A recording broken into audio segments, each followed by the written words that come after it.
Lyca production Subaskaran மற்றும் red Jain movies தயாரிப்பில் உலக நாயகன் கமல்ஹாசன் நடிப்பில் பிரம்மாண்ட இயக்குனர் சங்கர் இயக்கத்தில் உருவாகியுள்ள இந்தியன் 2 திரைப்படம் உலகமெங்கும் உள்ள உங்கள் அபிமான திரையரங்குகளில் வெற்றிகரமாக ஓடிக்கொண்டிருக்கிறது. நீங்க எப்படி இந்த இடைத்தேர்தல் முடிவுகளை பார்க்கறீங்க? அடுத்து இருக்கக்கூடிய 26க்கான முன்னெடுப்பாக இது எப்படி அமையும்னு நீங்க பார்க்கறீங்க? அனைவருக்கும் வணக்கம். அதாவது பொதுவாகவே ஒரு இடைத்தேர்தல் நான் குறுக்கிடுறேன்னு நினைக்க வேண்டாம். திரு எடப்பாடி கிட்ட அந்த யோசனையை சொன்னீங்களா சொல்லலையா? பொதுவாகவே இடைத்தேர்தல் வெற்றி பொது தேர்தலினுடைய முடிவாக எதிரொலிக்காது. அதாவது உதாரணத்திற்கு எடுத்துக்கொண்டால் 2006, 2011 திராவிட முன்னேற்ற கழகத்தினுடைய ஆட்சி. அந்த ஆட்சி காலத்தில் பென்னாகரம் தொகுதியிலே ஒரு இடைத்தேர்தல் வந்தது. அதிலே நாங்களும் போட்டியிட்டோம். ஆனால் நாம் வெற்றி வாய்ப்பை இழந்தோம். திராவிட முன்னேற்ற கழகம் வெற்றி பெற்றது. ஆனால் அதற்கு பிறகு நடந்த பொது தேர்தலில் திராவிட முன்னேற்ற கழகம் படுதோல்வி அடைந்ததோடு மட்டுமல்ல, அந்த 2011 தேர்தலில் திமுக எதிர்க்கட்சியாக கூட வர முடியாத ஒரு சூழலை ஏற்பட்டது. எனவேதான் நான் குறிப்பிட்டு சொல்லுகிறேன், ஒரு இடைத்தேர்தல் முடிவு பொது தேர்தலிலே எதிரொலிக்காது. இப்பொழுது கூட சகோதரர் தமிழர் பிரசன்னா அவர்கள் சொன்னார்கள், விக்கிரவாண்டியிலே மிகப்பெரிய மகத்தான வெற்றியை பெற்றோம் என்று. அந்த தேர்தலிலே நாங்கள் போட்டியிடவில்லை என்று சொன்னால் நாங்கள் ஏதோ பயந்து, தேர்தலுக்கு பயந்து அல்லது திமுகவுக்கு பயந்து நாங்கள் தேர்தலை புறக்கணிக்கவில்லை.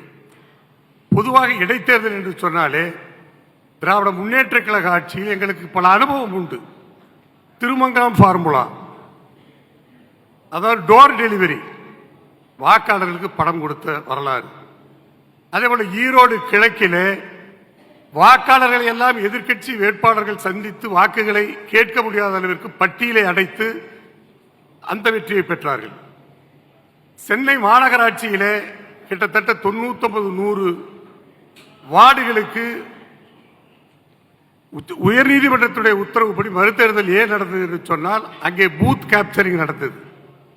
அது மட்டுமல்ல, திமுக ஆட்சியிலே நடந்த கூட்டுறவு சங்க தேர்தலை எடுத்துக்கொண்டால் வேட்புமனுவையே எதிர்கட்சிக்காரர்கள் வாங்க முடியாத அளவிற்கு அவர்களே அவர்களுடைய ஆட்களை லைனிலே நிறுத்தி எதிர்கட்சி வேட்பாளர்கள் யாரும் விண்ணப்பங்களை பெறாத அளவிற்கு அவங்களே தேர்வு செய்து போட்டியே இல்லை என்று ஒட்டிக்கொண்டார்கள். அதனால் தான் நாங்கள் அந்த தேர்தலை புறக்கணித்தோம். அதிமுக தலைவர்கள் மட்டும்தானே புறக்கணிச்சிருக்கிறீங்க, தொண்டர்களோ வாக்காளர்களோ புறக்கணிச்ச மாதிரி தெரியலையே. 83% அங்க போலிங் நடந்திருக்கு. நெறியாளர் கேட்ட கேள்வி அருமையான கேள்வி. எங்களுடைய பொதுச் செயலாளர் மாண்பு எடப்பாடியார் அவர்கள் தேர்தலிலே போட்டியிடுவதைத்தான் புறக்கணித்தோம். நாங்கள் யாரும் மக்கள் வாக்களிக்க கூடாது என்று யாரையும் தடுக்க முடியாது, தடுப்பதும் தவறு. இல்ல மக்களா அதிமுக தொண்டர்களா? இல்ல, தேர்தல் ஆணையத்தினுடைய உத்தரவுப்படி வாக்காளருடைய விருப்பத்தை அல்லது அவர்கள் வாக்களிப்பதை நாம் தடுக்க கூடாது. எனவே எங்களுடைய பொதுச்செயலை என்ன முடிவெடுத்தார் என்று சொன்னால், தேர்தலில் போட்டியிடுவதை புறக்கணிக்கிறோம், வாக்களிப்பதை நாங்கள் தடுக்கவில்லை. அவரவர்கள் வாக்களிக்கிற உரிமையின்படி யாருக்கு வாக்களிக்க வேண்டுமோ அப்படி வாக்களித்தார்கள், அதை நாங்கள் தடை செய்யவில்லை. 2026க்கான முன்னோட்டமாக இந்த இடைத்தேர்தல் முடிவுகள் இருக்காதுன்னு நீங்க நினைக்கிறீங்க?